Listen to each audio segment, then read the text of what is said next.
When they were looking at the project initially and about where it was going to focus it, they identified the two most deprived areas of East Ayrshire, which were Dalmellington in the south of the authority and Shortleys, which is in Kilmarnock in the north of the authority. And it was felt that that would give a good sort of comparison in terms of being an urban area in Shortleys and being a rural area in Dalmellington. We initially had a target of 40 families between the two projects that we were hoping to support, but we exceeded that, and we actually have managed to support 47 families between the two projects. We're able to be really flexible in terms of what we try to offer, and if it's not what people want or it doesn't work, we can turn that around really quickly.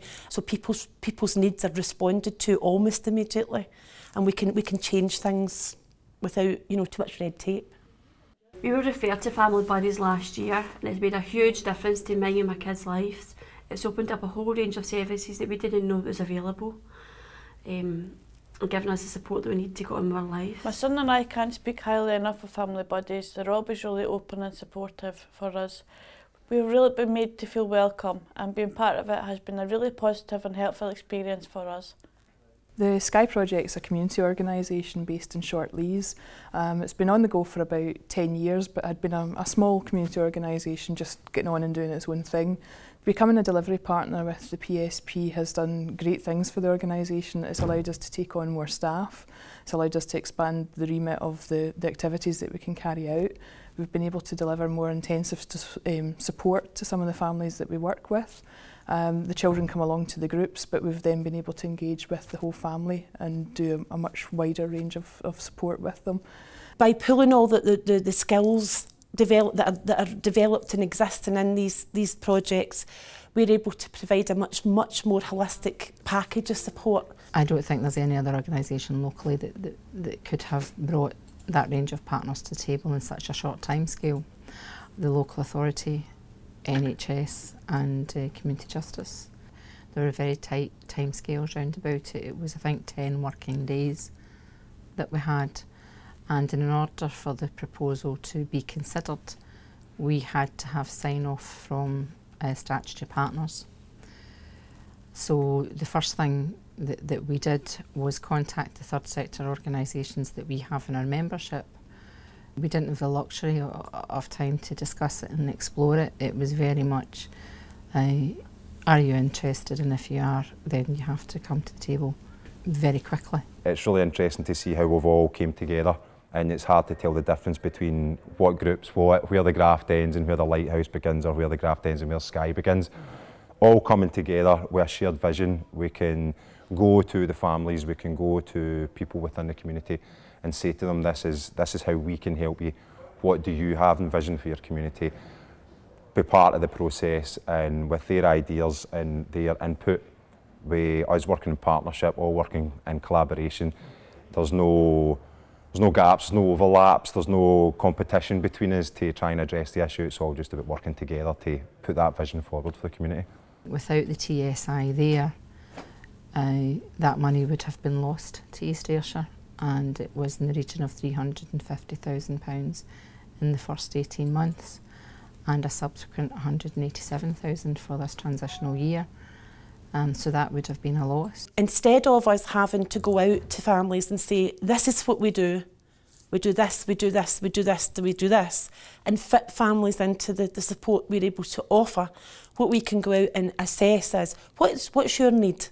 What do you need from us to support you? And we're pretty much able to support most things. We got the Health Board together, the local authority, Age Scotland and a number of others, and we met and we thought, well, what do we all think about this idea? Because it seems to hit a lot of buttons. It's got benefits all around, the health benefits and social benefits and community benefits and volunteering benefits. So what do we all think about it for the borders? And of course there was a unanimous, yeah, this is a great idea. And we visited a shed in East Lothian, and we realised that actually we could do this. But what was absolutely fascinating about it was the guys themselves were taking the initiatives. We facilitated the project ourselves, the NHS and Age Scotland and others. We facilitated it. But the enthusiasm that it unlocked with these guys was tremendous. So they went out, they got donations, they went knocking on doors of suppliers, all manner of things, and they began to come together. It's just brilliant. Plus, it gets people out of the house, people with loads of different disabilities, physical, mental, and they're all treated the same. I seen an advert in the paper for the voluntary service, for voluntary driving, and I thought, right, I can manage that with the disability that I had. And I went down and I seen this lady, and while I was there, they showed me the leaflet for the men's shed, and I'm hoping to try on anything. It didn't exist. There was nothing like that in the borders then. If it wasn't for the volunteer borders service and Gordon Elliott, Nigel, might not have been here with it. But everybody enjoys it. We come here and have a laugh, and everybody gets on fine. It's a great crowd of guys here. You're always smashing. Obviously there was the Australian movement around men's sheds, and Nigel came back quite enthused after having been to a meeting about men's sheds nationally. To get started, they've kind of gone with what's available locally, mapped out what resources they could tap into, and used their enthusiasm and the skills of the men to further develop the project. So I think it's been quite exciting for all of them involved to have that opportunity and to get to a stage where they've got this vibrant place up and running.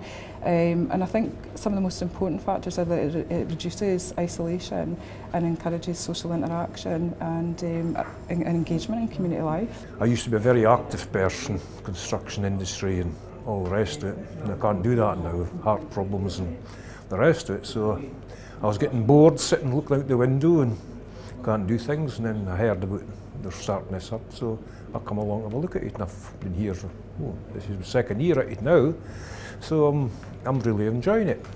I'm an ex-joiner, a maintenance joiner, so I come here because I can impart some of my learning.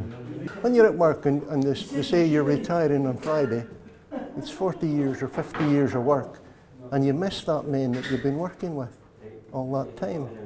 You know, so that's why I come here, to get the crack. Since we moved in here, there's been something like 35 men have been through the doors. Some come and don't come back again, it's not for them. Others come and they stay for a number of weeks. Some will disappear and then come back again. There's a core group of around 15 who are here every Tuesday, Wednesday and Thursday, making things, just chatting to each other, having a laugh, having a cup of tea, doing all sorts of things. It's entirely up to them what they do. Ourselves and the health board really facilitate the process. But they're learning from each other, they're having a great time, they're doing things in the community, they're selling their products, they're doing all sorts of things.